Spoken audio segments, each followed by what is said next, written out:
ஆதி துணை ஆதியே துணை ஆதியை அறிய குருவே துணை.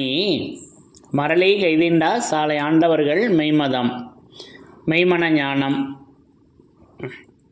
பண்ணினேன் பணி ரெண்டண்டாண்டங்கே பாய்ந்தங்கோடி நிலைக்கவும் பரமகாந்தல சூழமென்னிட கரம்பிடி என ஈந்தனரு. எல்லோருக்கும் நமஸ்காரம். இவ்விரிபுவன வேதமாமறைகளின் அதிகாரண செழுங்கலை கருவூலத்து ஆண்டவர்கள் திருவாயுரை விரிப்பு.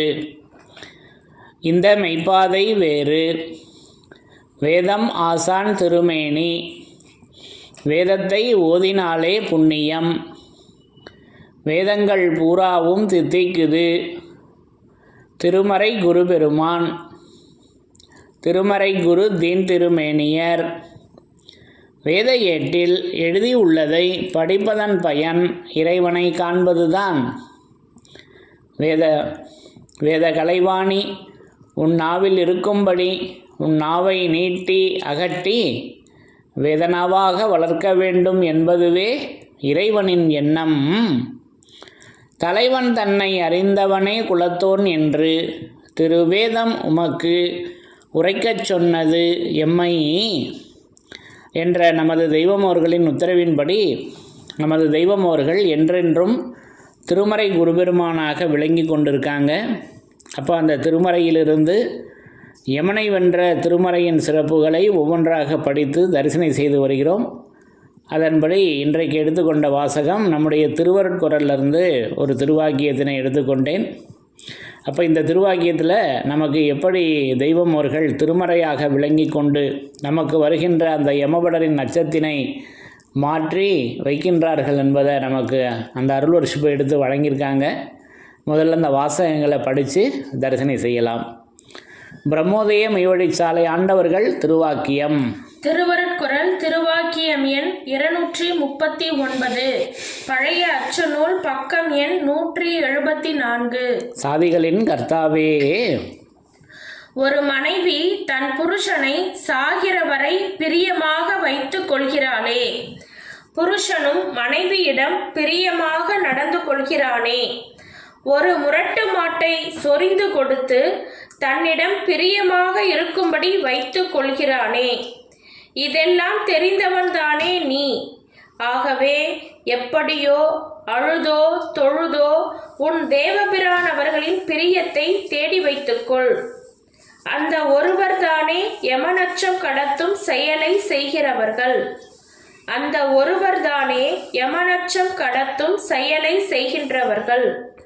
அவர்கள் பிரியம் தயவு அல்லவா நமக்கு வேண்டும், அதுவல்லவா இரட்சகத்தன்மையை அளப்பது என்று நமது குலதெய்வம் பிரம்மோதய மெய்வழிச்சாலை ஆண்டவர்கள் திருவாய் மலர்ந்து அருளி உள்ளார்கள். சாதிகளின் கர்த்தாவே. இப்போ இந்த திருவாக்கியத்தில் நமது தெய்வம் அவர்களின் பிரியம், அவர்களுடைய தயவு நமக்கு வேண்டும். அதை அவங்க தான் நமக்கு எடுத்து அதை வந்து நமது தெய்வம் அவர்கள் தான் சம்பாரித்து வச்சுருக்காங்க. அதை நமக்கு எடுத்து வழங்குறாங்க. அப்போ அதை தான் இந்த திருவாக்கியத்தில் அதை எடுத்து நம்முடைய குடும்ப வாழ்வோடு உலக வாழ்க்கையோடு ஒட்டி அதை உதாரணத்தோடு ஒட்டி கலந்து பேசி வர்றாங்க. அப்போ கணவன் மனைவிக்கு உள்ள அந்த அந்யோன்யமான அன்பு, உறவு, பாசம் அது எப்படி வருது, அந்த பிரியம் இருக்கல்லவா, அதையும் சொல்லி வர்றாங்க. அடுத்து முரட்டு மாடு, அதை வந்து எவ்வளவு அந்த பாசத்தில் அந்த அன்பாக பழகுனா அது எப்படி, அது வந்து எவ்வளவு, அது ஒரு மனித உயிராக மாதிரியே இருக்குது. பேசதான் முடியலையே தவிர அவ்வளவு ஒரு ஜீவனுள்ள விலங்காக அது குடும்பத்தில் ஒரு விலங்காக அது பழகிறது அல்லவா. இப்போ இதெல்லாம் நமக்கு உதாரணங்களை எடுத்து காட்டி வர்றாங்க. அப்போ இதெல்லாம் நமக்கு தெரிஞ்சவங்க, இதெல்லாம் நமக்கு தெரியுமே உலக வாழ்க்கையில்.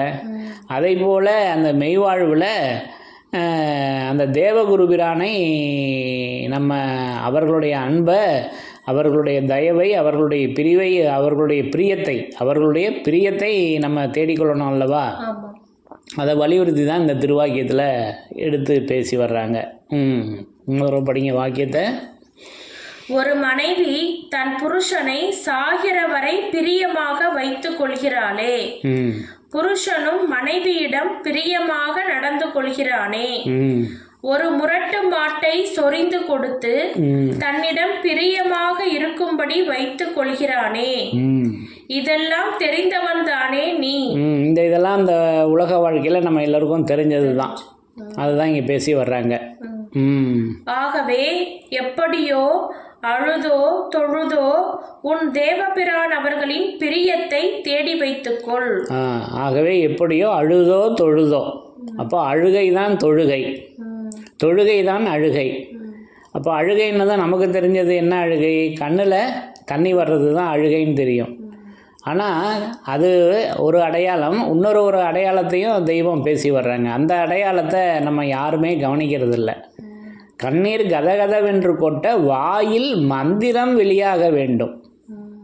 வாயும் முக்கியம், கண்ணு மட்டும் முக்கியம் இல்லை, வாயும் முக்கியம். வாயிலிருந்து என்ன வரணும், மந்திரம் வரணும். அதனால தான் வினையேன் அழுதால் உன்னை பெறலாமே என்று மாணிக்க வாசகர் பிரான் எடுத்து சொன்னது.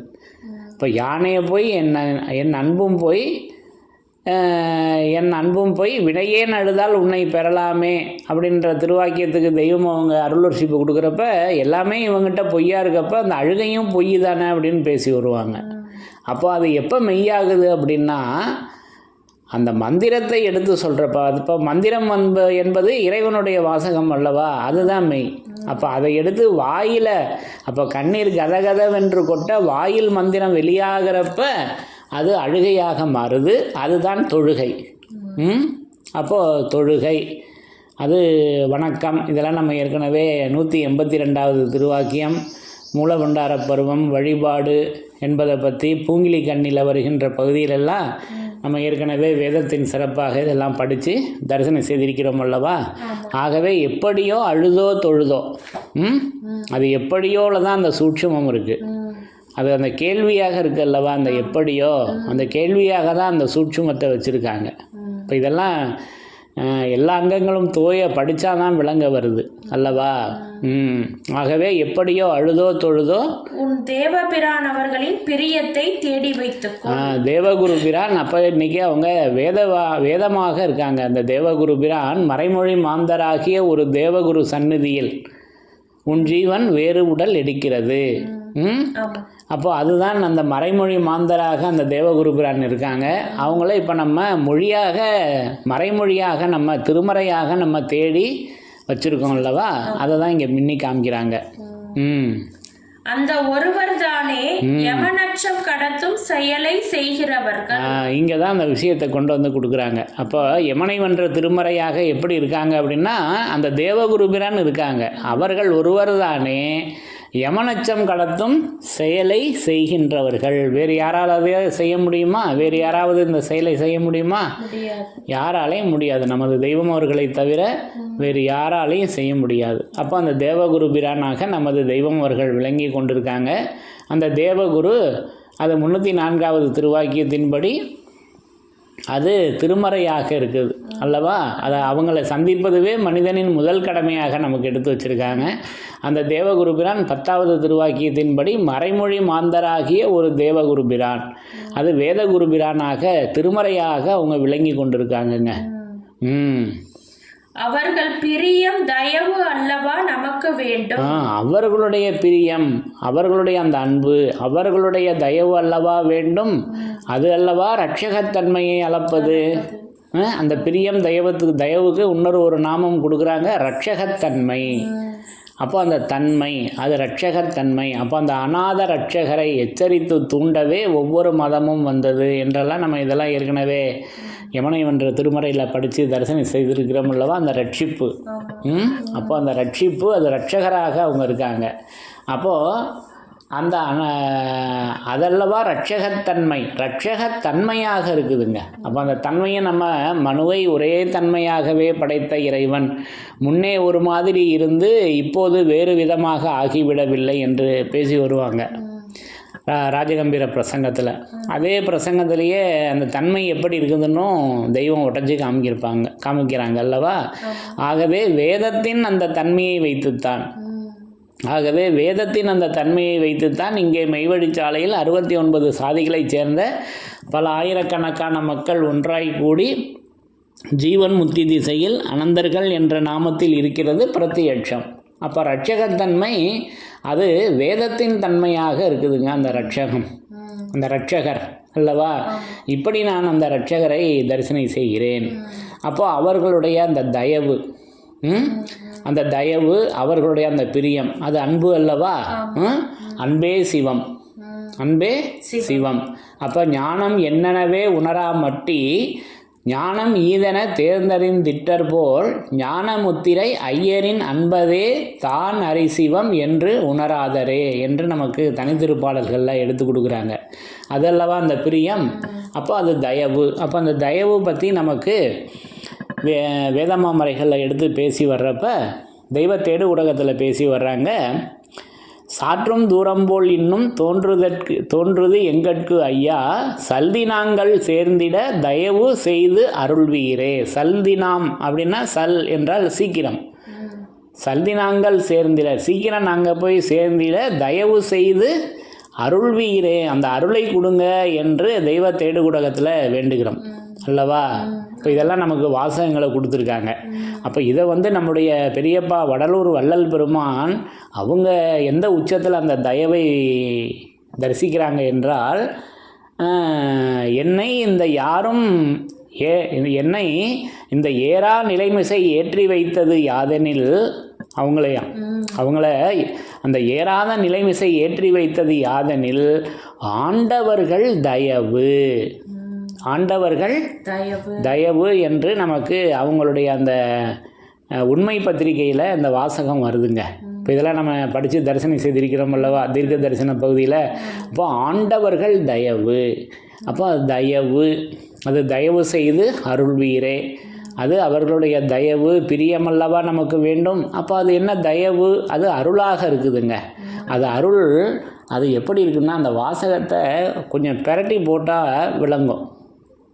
அது தயவு, அது ஊனாவை தூக்கி முன்னாடி போட்டோம்னா அது உதயமாக இருக்குதுங்க. தயவு, தயவு, அந்த ஊனாவை தூக்கி முன்னாடி போட்டால் அந்த தயவு எப்படி இருக்குதுன்னா அது உதயமாகி வருதுங்க அந்த அருள் அல்லவா. அப்போ பிரம்மோதயம், அந்த பிரம்மம் அல்லவா உதயமானுச்சு, அது தெய்வமர்களாக நமது தெய்வம் அல்லவா. அப்போ அது முதுமொழி உதயம். அந்த தயவு எப்படி இருக்குது, அது முதுமொழி உதய பருவமாக நமக்கு வச்சுருக்காங்க. இப்போ இது எப்பேற்பட்ட தயவு. அப்போ அதை நமக்கு திருமஞான குரல் திருவாக்கியத்தில் பேசி வர்றப்ப வேப்பம்பூ, வேப்பம் பழம் இருக்குல்லவா, அதிலிருந்து அந்த அந்த தேன் இருக்குல்லவா, தேன் வேப்பம்பழத்தில் இருக்க அந்த தேனை எடுப்பதற்கு அந்த தேனீ கிளை படைச்சிருக்காங்க. அந்த மகரந்த சேர்க்கை மூலமாக எடுத்து கூடு கட்டுதல்லவா. அப்போ அந்த திருவாக்கியத்தில் கூட அது இறைவன் நம்ம மேலே வைத்த தயவு எப்பேற்பட்ட செயலுடையது என்றெல்லாம் பேசி வர்றாங்க. திருமஞான குரலில் இருக்குது இந்த திருவாக்கியம். அப்போ என்ன ஒரு சயின்ஸு எடுக்க முடியுமா, நம்ம மனித அறிவு கொண்டு அதை எடுக்க முடியுமா? கசப்பாக இருக்கக்கூடிய அந்த பழத்தில் அதுலேயும் அந்த தேன் இருக்குது. இப்போ எவ்வளோ மைன்யூட்டாக இருக்கும் அதில் தேன். அதை எடுப்பதற்கு ஒரு உயிரினத்தை ஏற்படுத்தி வச்சுருக்காங்கன்னாக்கா இறைவன் நம்ம மேலே என்ன தயவு உடையவனாக இருக்க வேணும் அப்படின்னு தெய்வம் திருமஞான குரலில் பேசி வர்றாங்க. ஆக இப்படியெல்லாம் அந்த தயவு உதயமாக இருக்குதுங்க. ஆக இப்படி நரரை தேவராக்கும் புனித பூரண பலமறை உதிக்கும் அது ஒருமொழி கீதையாக இருக்குதுங்க அந்த உதயம். இப்படி நான் அந்த ஆண்டவர்கள் தயவை இப்படி பலமறை உதிக்கும் ஒருமொழி கீதையாக நான் தரிசனம் செய்கிறேன். அது அல்லவா நம்மளை யமனச்சம் கடத்தும் செயலை செய்கின்றதாக இருக்குது தேவகுருபிரான். அவர்கள் தயவு, அவர்கள் பிரியம் அல்லவா நமக்கு வேண்டும், அதல்லவா ரட்சகத்தன்மை அளப்பது. ஆக இப்படி அந்த யமனச்சம் கடத்தும் செயலை செய்கின்ற அந்த தேவகுருபிரான், அவர்கள் பிரியம் தயவு, இப்படி ஒவ்வொன்றுமே அந்த தேவகுருபிரானும் திருமறையாக இருக்காங்க, அவர்களுடைய தயவும் திருமறையாக இருக்குது, அந்த உதயமாக இருக்குது, அது அன்பாக இருக்கிறது. ஆக இப்படி ஒவ்வொரு வாசகங்களிலும் நமது தெய்வம் அவர்கள் திருமறையாக விளங்கி கொண்டு நமக்கு வருகின்ற யமனுடைய அச்சத்தை இப்படி கடத்தி வைத்து நம்மளை சிவபதியில் ஆக்கி வைக்கின்றார்கள். அந்த கைலாயத்தில், அந்த விண்ணுலகத்தில் நமது தெய்வம் அவர்கள் திருமறையாக விளங்கி கொண்டு ஏற்றி வைக்கின்றார்கள் என்பதை நான் இந்த திருவாக்கியத்தின் மூலம் விளங்கி கொண்டேன் என்று கூறி, யமனை வென்ற திருமறையின் சிறப்புகள் தொடரும். தலைவன் தன்னை அறிந்தவனே குலத்தோன் என்று திருவேதம் உமக்கு உரைக்கச் சொன்னது எம்மை.